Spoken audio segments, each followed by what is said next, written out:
Hola, hola, ¿qué tal? ¿Cómo están? Bienvenidos prácticamente a esta cuarta clase que es la continuación del verbo. Estamos, recuerda, en la cuestión de las categorías gramaticales. ¿Qué entiendo por categoría gramatical?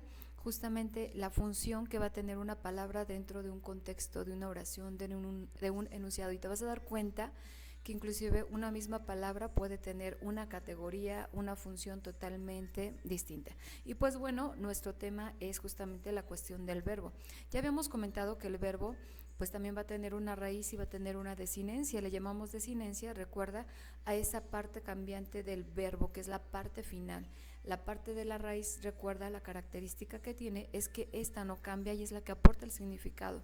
Y sin embargo, quien le va a complementar el significado a la palabra e inclusive no modificarla en su esencia, pero sí en lo que queremos dar a entender, pues va a ser su desinencia. Recuerda que el verbo nos va a indicar por sí solo la persona, género, número, modo y tiempo. Cuando hablamos de persona es, por ejemplo, come. Si yo hablo de come, me habla de una tercera persona, ¿ok? Que podría ser un él o un ella. Si yo no pongo el nombre o el pronombre y solamente digo come, estoy hablando de ella come, ¿ok? O él come, hablando de que lo estoy conjugando. Si hablo de una orden y yo solamente digo come, ¿a quién me estoy refiriendo? A un tú, ¿verdad? Entonces ahí estaríamos hablando de una segunda persona. Recuerda que el grado, si se refiere a primera, segunda, tercera persona, viene en el orden de yo, primera persona, tú, segunda persona, y él o ella va a ser tercera persona, ¿vale? Entonces, en come, la persona sería él o ella. El género, recuerda, es masculino, femenino. Aquí va a ser indistinto porque se aplica para ambos. Él o ella come. Él come, ella come. Aquí no hay mucho problema. Después nos vamos con el número. Recuerda que el número nos indica plural o singular. Entonces, cuando yo digo come, está hablando de una persona. ¿Cómo serían plural? Comen. ¿Y quiénes serían? Quizás ellos comen o ellas comen. Entonces ahí ya cambia, ¿ok? Singular una persona, plural muchas. Y por cuestiones de lo que nos toma hoy en clase es la cuestión también del modo y del tiempo. Para eso vamos a entender a qué se refiere esta cuestión del modo y del tiempo. Y bien, vamos con la cuestión del modo verbal. Bueno, el modo pues indica la forma en cómo se está haciendo la acción. Recuerda, el verbo indica acciones, ¿ok? Entonces yo lo puedo hacer de una manera indicativa, de un modo imperativo y de una forma subjuntiva. Recuerda que en el pedir está el dar, ¿verdad? Si has escuchado esa frase, pues en este caso el verbo nos va a indicar cómo se está realizando esa acción. Si yo digo que está en modo indicativo es porque estoy hablando de hechos, afirmaciones, estoy de alguna manera indicando información, expresando una realidad, y cuando yo hablo de una realidad es que yo estoy hablando de hechos concretos, ¿vale? Entonces, un ejemplo del modo indicativo dice: María irá a la playa en verano. ¿Por qué se dice que está en modo indicativo si estamos hablando de un futuro? Porque aquí el irá me lo está afirmando, o sea, como que probablemente pasen mil cosas, pero ¿de qué va? ¿Sí me explico? Entonces, en el modo indicativo, cuestiones o hechos que vamos a poder realizar, ¿ok? Muy bien. Otro ejemplo puede ser yo juego, él camina, ellos comen. Estoy hablando de algo que estoy viviendo, estoy segura que pasó o pasará. Después está el modo imperativo. De hecho, la cuestión imperativa pues no tiene una conjugación verbal, perdón, porque se entiende que un modo imperativo es una orden, es un mandato. Entonces, si tú das una orden es porque tú pretendes que esta orden se cumpla en un corto tiempo, ¿estás de acuerdo? Entonces, en este caso, por ejemplo, necesito que estudies matemáticas, ¿no? En cuanto yo ahora sí que expreso esta situación, yo entiendo que al momento de que a mí me lo dicen es, pues ya lo tengo que hacer. ¿Cuándo? Ya, ahora, en este momento, ¿no? Probablemente no digo ya ahorita, quizás lo haga yo después, pero ya estoy hablando de una orden que se tiene que cumplir y yo entiendo que lo tengo que hacer lo antes posible. Después tenemos el modo subjuntivo. En el modo subjuntivo, pues vamos a entender que son cuestiones que pudieran o no pasar. Aquí como que no estoy segura de que se logre. Habla de probabilidades, dudas, habla también de deseos e inclusive cosas irreales o bien contrarias a la realidad, ¿vale? ¿Por qué? Porque yo voy a tener esa especulación o esa incertidumbre. Inclusive vamos a utilizar las palabras como espero, quizás, ojalá, tal vez, a lo mejor, ajá. Ejemplo, espero que mis papás me traigan un regalo. Entonces, ese espero, ¿verdad? Ya indica una cuestión de probabilidad. Aquí el verbo es traer, pero la palabra espero ya me habla de una situación que quiero que suceda, aunque yo no estoy segura si se va a dar o no. ¿Ok? Entonces, los verbos pueden tener ese modo indicativo o ese modo subjuntivo al momento de expresarse. Ajá. Por ejemplo, si yo hablara de contraponiendo la parte indicativa y subjuntiva, por ejemplo, si habláramos del verbo huir, ¿ok? Si yo hablo de un modo indicativo, yo diría yo huyo, ¿verdad? Si yo quisiera pasarlo a un modo subjuntivo, yo pudiera decir yo huya, quizás yo huya, probablemente yo huya, tú huyas, ¿ok? Huyamos, ¿no? Entonces habla de una posibilidad y cuando nos cuesta en un momento dado poderlo conjugar, podemos anteponer las palabras justamente que nos expresan duda, probabilidad, el quizás, el tal vez, ¿no? Entonces yo puedo decir tal vez huya.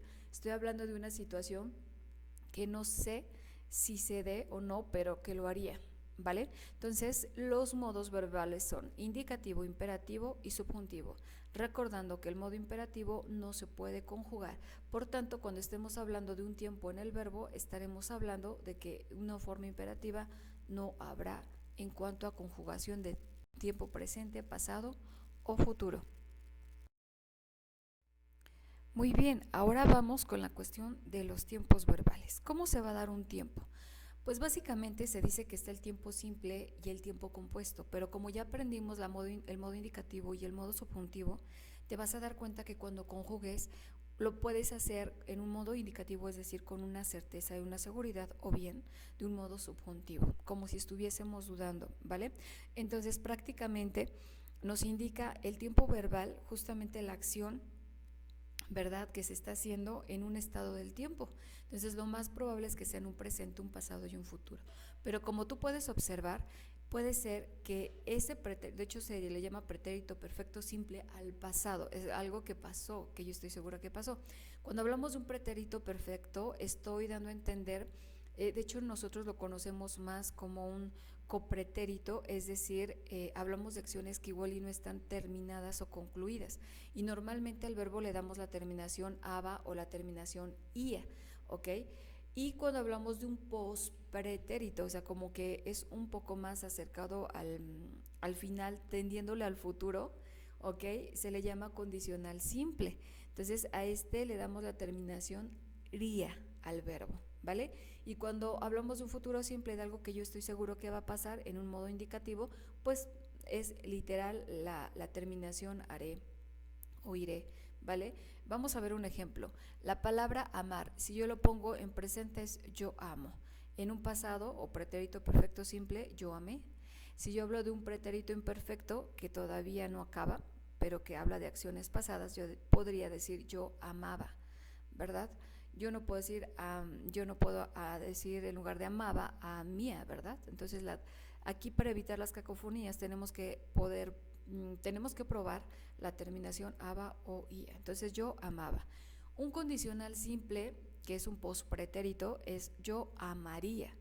Habla de una condición, ¿ves? Por eso se le llama condicional simple o también lo conocemos como pospretérito. Y cuando hablamos de un futuro simple es yo amaré, ¿ok? Cuando yo hablo en el tiempo compuesto, se le llama el tiempo compuesto, chicos, chicas, porque me va a combinar a un verbo principal con un verbo auxiliar. El auxiliar simplemente me va a servir de apoyo para que el verbo principal se entienda, ¿vale? Y normalmente lo hacemos para indicar cuestiones un poquito más refinadas, hablando en un tiempo, ¿verdad? Inclusive a veces hay autores que lo ponen como antepresente, antepasado, antefuturo. ¿Por qué? Porque nos hablan de situaciones, aunque son en modo indicativo y están en un presente, nos hablan de una situación que se da y que quiero ser muy concreta o ser muy enfática en que se está dando, ¿verdad? Ejemplo, en este caso estaríamos hablando de en un pretérito perfecto compuesto, ¿ok? No, ya no es simple como tal, es un compuesto, dice yo he amado, es un pasado. Un pretérito pluscuamperfecto, que es lo que habíamos hablado de la terminación a... Perdón, aquí la cuestión es de utilizar el participio. Siempre que hablemos de un tiempo compuesto, perdón, no lo mencioné hace un rato, vamos a estar hablando que cuando yo utilice el verbo principal, le vamos a estar dando la terminación en participio. Recuerda que la terminación en participio es ado, ido, to, so y cho. Entonces, yo tengo que ver qué verbo se adapta a qué terminación. Entonces va de nuez. Cuando yo hablo de pretérito, estoy hablando de un pasado, en este caso es un pasado perfecto, no lo puedo pasar en un presente como tal, inclusive se le llama antepresente, ajá, también se le llama como antepresente, yo digo yo he amado. En un pretérito pluscuamperfecto yo diría yo había amado, ¿ok? En un pretérito se le llama un pretérito anterior, ¿ok? Que sería más o menos como un antefuturo, sería yo hube amado. Y cuando hablamos de un condicional compuesto, yo habría amado. Y cuando hablamos de un futuro, que equivale al futuro simple, pero ahora compuesto, yo habré amado. Entonces, date cuenta que aquí el verbo auxiliar es el verbo haber. Entonces, lo que nos ayuda es a indicar que esa función probablemente la haré, ¿verdad? Pero con una seguridad. Entonces, yo habré amado es como después de cierto tiempo da a entender que esa acción se hará, ¿verdad? Se hará y lo hago de una manera como segura y al mismo tiempo dándote a entender que son cuestiones que van a estar como que apoyadas, ¿no? Entonces, por eso es que utilizamos en esta cuestión cuando es compuesto para que la oración sea un poquito más formal, también pues utilizamos verbo auxiliar y el verbo principal. En modo subjuntivo, si te das cuenta, en el modo subjuntivo, como es una probabilidad, pues no tengo esta variedad de tiempos, que son los 5 tiempos, ¿verdad? Aquí solamente voy a tener un presente, un pasado y un futuro. En el modo subjuntivo, yo lo puedo hacer de manera simple como yo ame, ajá, quizás yo ame, probablemente yo ame. En pretérito imperfecto, ¿ok? Que recuerda que tenemos la terminación aba o ia, ¿ok? En este caso, ve cómo termina el verbo, es yo amara o yo amase, ¿ok? Es una probabilidad, ¿cómo yo lo voy a indicar? Quizás yo amara, quizás yo amase, y estamos hablando de un pasado. Y cuando hablamos de un futuro es yo amaré, probablemente yo amare, tú amares, y en este caso, cuando lo pasamos a un tiempo compuesto, pues también voy a tener mi verbo auxiliar y también voy a tener a mi verbo en el tiempo, en la forma de participio. Recuerda que cuando tenemos estas terminaciones de aido, toso, cho, al ser participio es una forma impersonal del verbo, que también se les conocen como verboides. Entonces, aquí date cuenta, si tú empiezas a conjugar con todas las personas, yo, tú, él, nosotros, ustedes, ellos, el verbo no va a cambiar. Quien va a ir cambiando va a ser el verbo auxiliar, ¿vale? Como el haya. Cuando hablamos de un tiempo compuesto, va a decir, quizás yo haya amado, quizás tú hayas amado, probablemente ellos hayan amado, y la terminación ado del verbo sigue igualita. Lo que se está conjugando, si te das cuenta, curiosamente, es al verbo auxiliar. Lo mismo pasa con un pretérito pluscuamperfecto, ¿ok? Que nos dice que yo hubiera o hubiese amado. Entonces, de aquí la importancia de qué tanto o qué es lo que quiero, ¿cómo se llama? Transmitir. Va a depender de eso, de la situación, del contexto, porque acuérdate que en el modo subjuntivo habla del hubiera, de la probabilidad, sobre todo cuando estamos en el tiempo compuesto, ¿vale? Y cuando hablamos de un futuro, estamos diciendo yo hubiese amado, ¿verdad? Suena lamento. Estoy arrepentido de una situación que hubiese dado, pero que no se dio. Hablamos de un futuro, ¿va? Entonces, estas serían las dos formas en que podemos conjugar en tiempo simple, en un tiempo compuesto, y también ya incluyendo si lo hago en una manera indicativa o en una forma subjuntiva, recordando que el modo imperativo no se puede conjugar, ¿vale?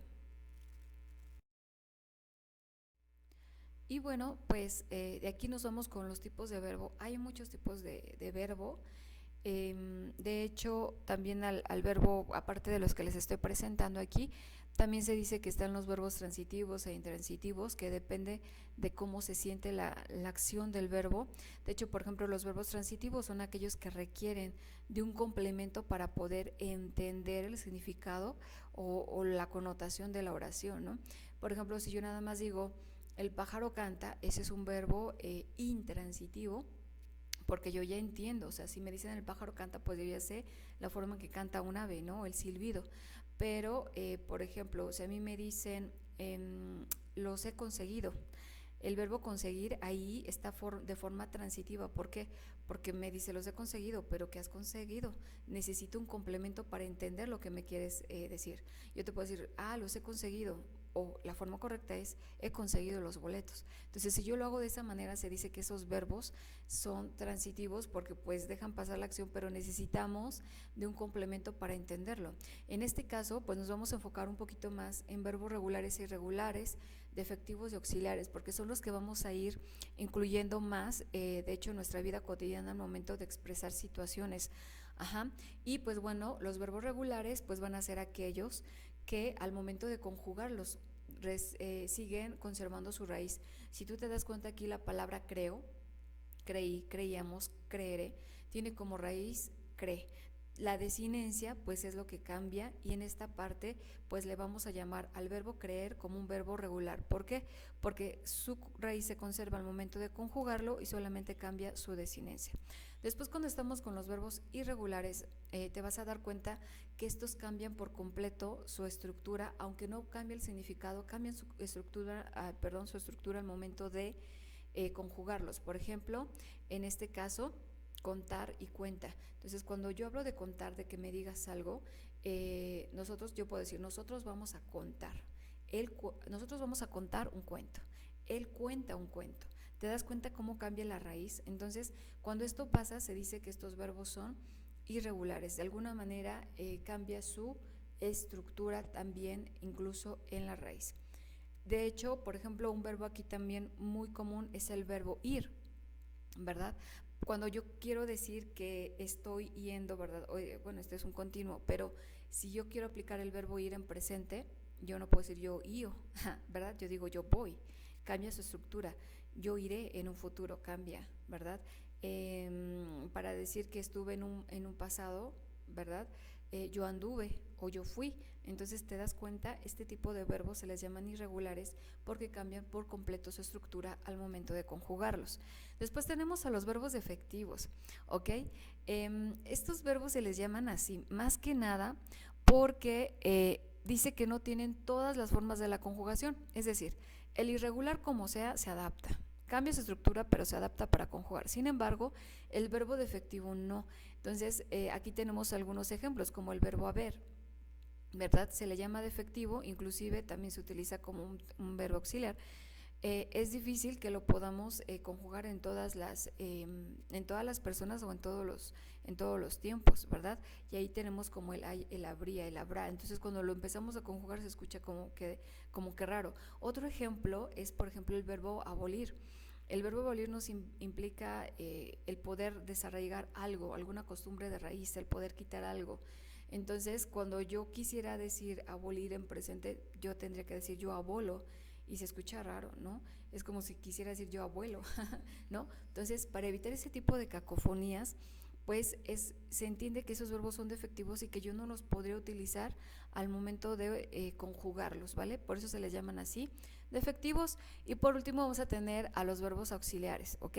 Los verbos auxiliares, pues como su nombre lo indican, de alguna manera se van a conjugar siempre con un participio, o sea, otro verbo en participio, justamente para poder darnos a entender una situación, y sobre todo se va a estar utilizando mucho en algo que se le llama la voz pasiva, que es cuando damos a entender que la acción no cae directamente en un sujeto.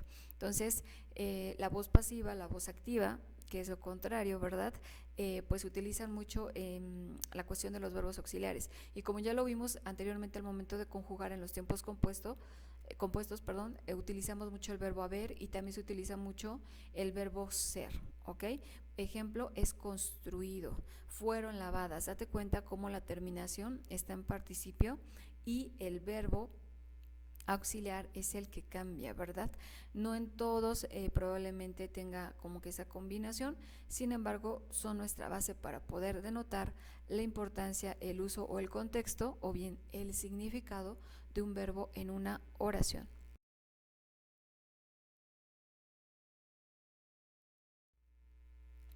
Bueno, continuamos con otra categoría gramatical que es el adverbio. La palabra adverbio tiene un prefijo ad que significa junto a o al lado de, y pues cuando hablamos de un adverbio estamos dando a entender que esta palabra va a ir al lado del verbo, curiosamente. Nos vamos a dar cuenta que pues el verbo al ser utilizado, pues también yo puedo decir cómo se está haciendo esa acción. Puedo decir si esa acción tiene que ver con distancias, es una situación de lugar, cerca, lejos, a un lado, enfrente, de tiempo, ayer, hoy, siempre, cuando, nunca, jamás, en modo, bien, mal, rápido, lento, amorosamente, ¿ok? Yo tengo que indicar la forma en que se está dando ese verbo o esa acción. Inclusive hasta me puede expresar duda o alguna afirmación. Cuando nosotros utilizamos dos o más palabras para poder expresar esta cuestión del adverbio o el cómo está funcionando el verbo, se le llama locución adverbial.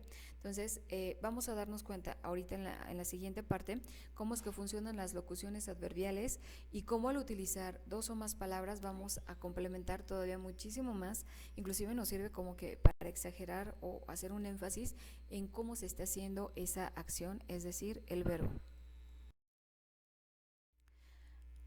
Muy bien, aquí tenemos algunos ejemplos, ¿vale? Para poder identificar más, ahora sí que la forma a través del adverbio, el cómo se está haciendo esa acción. Dice, la estufa está cerca de la mesa. Cuando yo digo está, ese es mi verbo. ¿Cómo es que está? Pues me dice cerca. Cuando yo hablo de esa situación de lejanía, cercanía, estamos hablando también de un adverbio de lugar. Otro, estudiaré siempre para superarme y compartir. Cuando yo hablo de siempre, estoy hablando de una cuestión del tiempo, por eso sería un adverbio de tiempo. En el siguiente, Mariano lee rápido. ¿Cuál es el verbo? Lee. ¿Cómo está haciendo esa lectura? Rápido. Entonces es un adverbio de modo. ¿Cómo lo lee o cómo lee rápido? Siguiente, la noche tal vez será fría nuevamente. Ese tal vez está cerca del verbo. ¿Quién es el verbo? Será. Entonces, aquí está expresando duda. Se puede decir que es un adverbio de duda. ¿Ok? Vamos con el siguiente. Bajaremos en absoluto los costos. En absoluto, es aquí donde yo tengo la unión de dos palabras, ¿verdad? Que me van a servir como adverbios. ¿Cómo me están diciendo que va a ser ese bajar? ¿Verdad? Porque bajaremos es el verbo. Dice en absoluto. Se está convirtiendo en una locución verbal. Entonces, cuando nosotros complementamos o calificamos de alguna manera el verbo, se le va a llamar adverbio y tenemos varios tipos de adverbios, como estos ejemplos que acabamos de mostrar. Ahora le va el turno a otra categoría gramatical que son las preposiciones. Las preposiciones no son otra cosa más que palabras que nos van a permitir relacionar palabras, literal. Es decir, que las vamos a estar utilizando como una especie, no tanto de conexión, sino una relación, ¿ok? Para indicarme qué relación tiene una con otra. Entonces, aquí pues tienes ejemplos de las más comunes: a, ante, bajo, cabe, con, contra, de, desde, entre, hacia, hasta, etcétera, ¿ok? El por, el para, que son las que más tendemos a utilizar y pues normalmente nos ayudan a relacionar, en alguna manera coordinar estas preposiciones para que nos puedan enlazar de alguna manera una acción con otra dentro de la oración. Entonces las preposiciones son importantes porque también nos van a permitir de alguna manera darle coherencia y sentido a nuestro texto o a nuestra oración. Cuando nosotros juntamos dos preposiciones o juntamos dos palabras acompañadas de alguna preposición, se les llaman locuciones preposicionales, ¿ok? Y son las que están en color moradito. Por ejemplo, debajo de, detrás de, enfrente de, ¿ok? A favor de, en medio de, en contra de. ¿Cómo las podríamos decir? María no está junto a Pedro. Entonces el junto a ya se convirtió en una locución preposicional. Si yo nada más la quiero usar de manera simple, la computadora está sobre la mesa, ¿ok? Ese verbo pues está complementando con esta preposición que es el sobre. Entonces nos permite relacionar. Y bueno, ahora es el tiempo. Ahora es el momento de utilizar a las conjunciones. La conjunción, ¿ok? Nos va a servir literal para unir. No nos va a relacionar. Nos va a unir palabras, situaciones, momentos, objetos, lo que sea. Nos van a permitir unir. Y existen varios tipos de conjunciones. Probablemente tú conocías la I, la O, la E, ¿verdad? Que son las más populares y son las que tendemos a utilizar para unir Juan y María, ¿ok? Pedro e Ismael. Recuerda que la E la utilizo en lugar de la I para evitar esa unión del sonido vocal. Entonces, para separar e indicar que estoy en un momento dado uniendo, utilizo el E, ¿ok? Entonces, hay diferentes tipos de conjunciones. Digamos que existen las coordinantes y las subordinadas. Las coordinantes, pues normalmente, como su nombre lo indica, nos permite unir situaciones que van a la par o que tienen que ver una con la otra. Y las subordinantes normalmente las utilizamos como para comparar, para dar una explicación, explicar también alguna causa o consecuencia. Entonces, por eso es que las utilizamos como subordinantes, ¿ok? Entonces, como coordinantes pueden ser copulativas, pueden ser adversativas, o sea que van en contra, pero más, aunque disyuntivas, es decir, para que yo las utilice para elegir o tomar alguna decisión, ¿no? ¿Quieres el color azul o el verde? Entonces ese O ya no me une, o sea, estoy uniendo criterios, pero no me une como tal, me da una oportunidad de elegir. Las distributivas, que tiene que ver con la cuestión de espacios, ya el cerca, lejos, aquel, ajá. En cuanto a subordinantes, pues vamos a tener las causales, pues como su nombre lo indica, para explicar alguna causa, pues, porque, puesto que, ya que, ¿ok? ¿Fuiste al centro? Sí. ¿Por qué?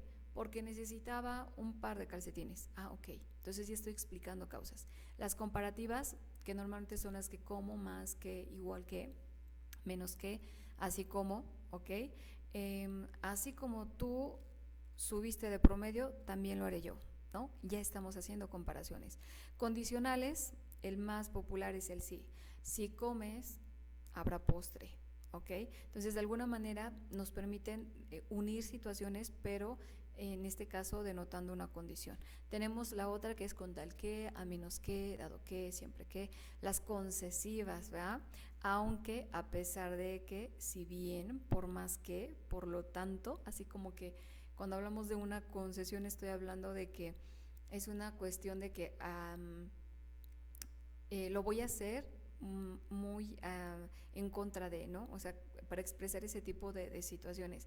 Tenemos las temporales para indicar momentos cortos como el cuando, mientras, antes, apenas, en cuanto, antes de que, como mientras lees, dibujo, ¿ok? Entonces, también estoy uniendo acciones que hablan, que se están haciendo al mismo tiempo, pero te das cuenta que las utilizamos por tiempos, o sea, definidos. Las consecutivas, así, luego, tanto que, con que, así que.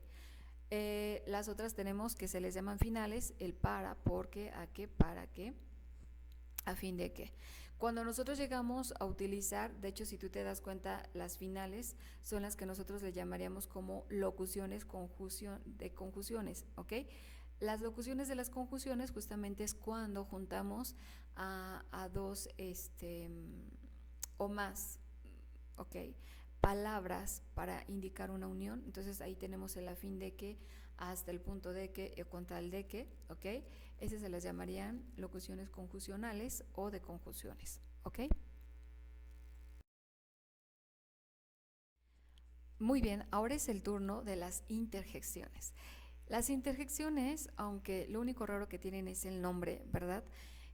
Son las palabras que normalmente inclusive utilizamos más que nada para expresar alguna emoción, ¿ok? Algún estado de ánimo, alguna duda, inclusive hasta para saludo, o bien de plano para captar la atención de nuestro oyente. Entonces, este tipo de palabras, pues por sí solas, se dice que expresan un montón de cosas, ¿no? Y como digo un montón de cosas es porque, por ejemplo, yo utilizo a, es asombro, sorpresa o inclusive placer. Observa que a es AH, no va al inicio, ¿vale? De repente por ahí tenemos esa cuestión ortográfica.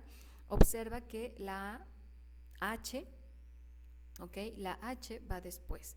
En A, E, uf, O, ¿ok? El E, uy, qué barbaridad, ¿no?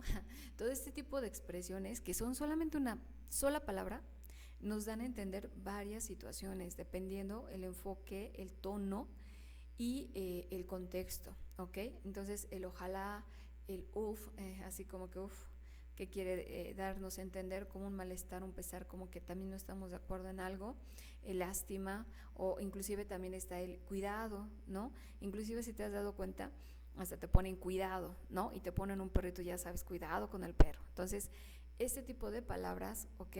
Nos expresan emociones, situaciones, estados de ánimo, o es una manera de utilizarlas más que nada para llamar también la atención. Entonces, algunos indican sorpresa, otros asombro, otros asco, desagrado, rechazo, sorpresa, etcétera, ¿vale?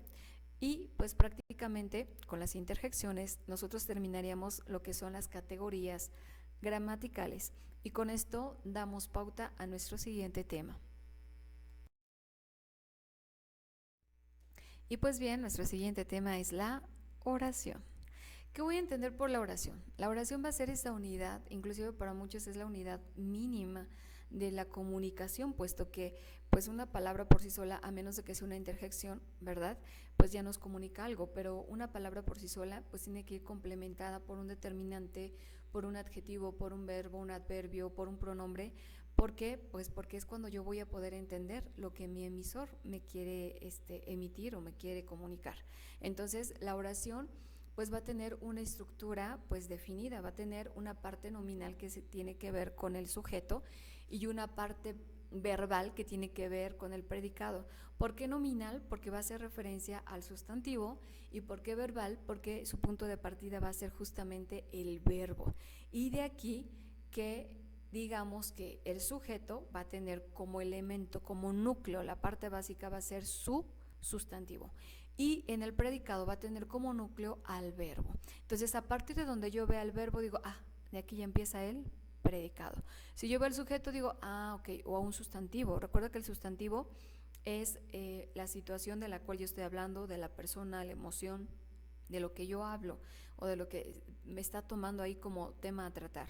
Por ejemplo, Miguel de Cervantes Saavedra escribió El Quijote.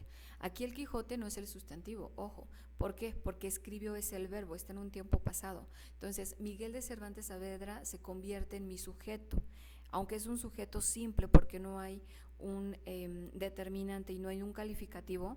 Por el hecho de que esté ahí mi sustantivo, que es mi núcleo, a partir de ahí yo digo, ese es mi sujeto. A partir de donde yo ubico el verbo, que en este caso se escribió, se convierte en mi predicado. ¿Va que va? Entonces, esta es la cuestión de la oración. Tiene un sujeto y tiene un predicado, siendo esta normal. ¿Ok? Insisto, cuando es una interjección, pues se omite esta parte de un sujeto y de un predicado. Y bueno, vamos por lo que conocemos como tipos de sujeto. Pues bueno, te vas a dar cuenta, está prácticamente el más común, que es el tácito y el expreso. Y pues bueno, cuando hablamos de un sujeto tácito, quiere decir que no tenemos por qué buscarlo dentro de la oración porque no va a estar escrito, ¿ok? Pero que existe. No aparece como tal en la oración y más que nada lo utilizamos para evitar repeticiones o cuando ya estoy hablando del sujeto, ¿verdad? O de este sustantivo, pero para no estarlo nombrando a cada ratito, pues utilizo esta parte tácita, ¿ok? Y pues bueno, normalmente lo voy a entender como tácito a través justamente de lo que es el verbo. Recuerda que el verbo tiene esa magia enorme de poder indicarnos la posible persona que está haciendo la acción, ¿vale? Y cuando es expreso es porque literal los estoy escribiendo, ya sea a través de un pronombre o bien a través del nombre literal de ese sustantivo o de ese sujeto. Vamos a ver un ejemplo. mis papás y mis tíos salieron a cenar juntos. Mis papás y mis tíos son el sujeto. ¿De quién hablo? De mis papás y mis tíos. ¿Qué hicieron? Salieron. ¿A dónde? A cenar juntos, ¿ok? Ya tengo un complemento en la parte del predicado. Entonces, en mi sujeto solamente tengo al mero sustantivo, ¿vale? ¿Quiénes son? Mis papás y mis tíos. En los otros dos ejemplos observemos, comeremos muy rico. Tengo un sujeto, pues dices, no, no está, en la oración no está. Ah, pero en el comeremos hablamos de un nosotros. Entonces hay un sujeto tácito. No está escrito, ¿verdad? Pero yo entiendo que hay un nosotros. El siguiente, irás conmigo a desayunar. No estoy diciéndole al nombre de la persona ni a alguien directamente, ¿verdad? Cuando yo digo irás conmigo es porque yo tengo quizás a la persona enfrente o ya la mencioné antes. Pudiera ser tú, María, o tú, simplemente hasta con el pronombre tú, yo ya hablo de una persona, yo sé que hay alguien ahí, pero no está escrito, ¿vale? Entonces, irás conmigo a desayunar. En este caso, ¿quién sería el sujeto tácito? Tú, ¿vale? Entonces, estos básicamente son los tipos de sujeto. También se dice que hay un sujeto simple, chicos, y un sujeto compuesto. El simple es cuando solamente menciono a una persona, ¿ok? Pudiera ser, Pedro come por las tardes. ¿Quién es el sujeto? Pedro. Ahí sería simple porque solamente estoy mencionando a un sujeto, un sustantivo, que en este caso es Pedro.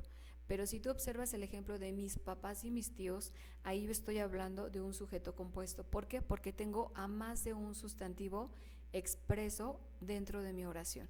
Entonces, simple cuando solamente menciono un sustantivo y compuesto cuando menciono a dos o a más. Y pues prácticamente con esto terminaremos esta parte de la oración, entendiendo que la oración tiene un sujeto y un predicado, que el sujeto tiene como núcleo al sustantivo, que puede ser tácito o expreso, dependiendo si lo menciono o no dentro de la oración.